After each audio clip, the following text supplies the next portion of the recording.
তো হ্যালো বন্ধুরা, আবারও একটি ইউটিউব নতুন সেটিং নিয়ে চলে আসলাম। তো কি করে আপনারা ইউটিউবে ভিডিও আপলোড করে সঠিক সময়ে ভিউজ বাড়িয়ে আনতে পারবেন, তো সেটি জানার জন্য অবশ্যই পুরো ভিডিওটি দেখুন স্কিপ না করে। তো সেটি জানার জন্য অবশ্যই আপনাকে ওয়াই2 স্টুডিওতে আসতে হবে। অবশ্যই পুরো ভিডিওটি স্কিপ না করে দেখুন, তাহলে জানতে পারবেন কীভাবে সঠিক সময়ে ভিডিও আপলোড করলে অতি সহজে ভিউজ বাড়িয়ে বাড়িয়ে নেওয়া যায়। তো সেটি দেখার জন্য অবশ্যই প্রথমে ওয়াই2 স্টুডিওতে আসতে হবে। আসার পর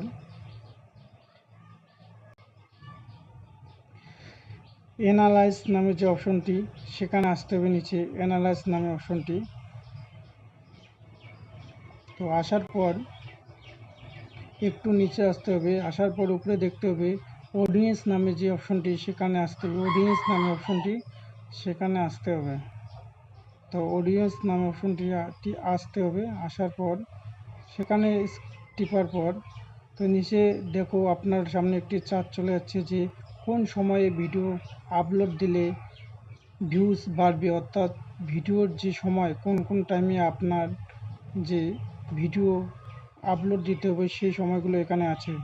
তো সেটি দেখার জন্য অবশ্যই যে চারটি আছে অর্থাৎ সেখানে টিপতে হবে। টিপার পর তো আপনার সামনে চারটি চলে আসলো যে সানডে, মানডে, কোন দিনে আপনার ভিডিও আপলোড দিলে কোন সময়, অর্থাৎ টাইমটি কি, কোন টাইমে ভিডিও আপলোড দিতে হবে সেটি এখানে চলে আসবে। তো আপনার অডিয়েন্স কোন কোন সময় প্রেজেন্ট থাকবে, অর্থাৎ দেখবে আপনার ভিডিও আপলোড করার পর, সেটি টিপার দেখার জন্য অবশ্যই এখানে যেমন প্রথমে আছে 5:59, অর্থাৎ 5:59 আপনার যে অডিয়েন্স সেটি থাকবে। তো আপনারা যদি 5:59 এই টাইম দেখে ভিডিও আপলোড করেন, আশা করি যে খুব সহজেই সেখানে ভিউজ চলে আসবে। এবং হচ্ছে 11:59, তো 11:59-এও আপনারা যদি এইভাবে টাইম দেখে ভিডিও আপলোড করেন যে 11:59, সেখানেও আছে যে অডিয়েন্স সেই সময়ও আপনার ভিডিও দেখবে, অর্থাৎ অডিয়েন্স থাকবে। তো এইভাবে আপনারা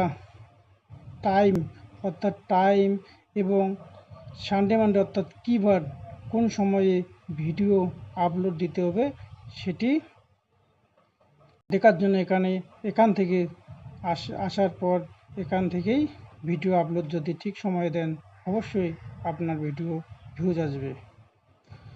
তো এখানে আপনার 3টি টাইম আছে, যেমন হচ্ছে 5:59, 11:59, এই টাইমগুলোতে আছে। এই টাইমগুলোর মধ্যে আপনাকে ভিডিও আপলোড দিতে হবে, অর্থাৎ শর্ট ভিডিও আপলোড দিতে হবে। যদি শর্ট ভিডিও আপলোড দেন, অবশ্যই আপনার ভিউজ আসবে। তো ভিডিওটি যদি ভালো লাগে অবশ্যই লাইক, কমেন্ট অ্যান্ড শেয়ার করবেন, এবং নতুন নতুন ভিডিও দেখার জন্য অবশ্যই চ্যানেলটি সাবস্ক্রাইব করে রাখবেন, এবং ফেসবুক থেকে এলে অবশ্যই ফেসবুক পেজটি ফলো করে রাখবেন নতুন নতুন ভিডিও আগে পাওয়ার জন্য।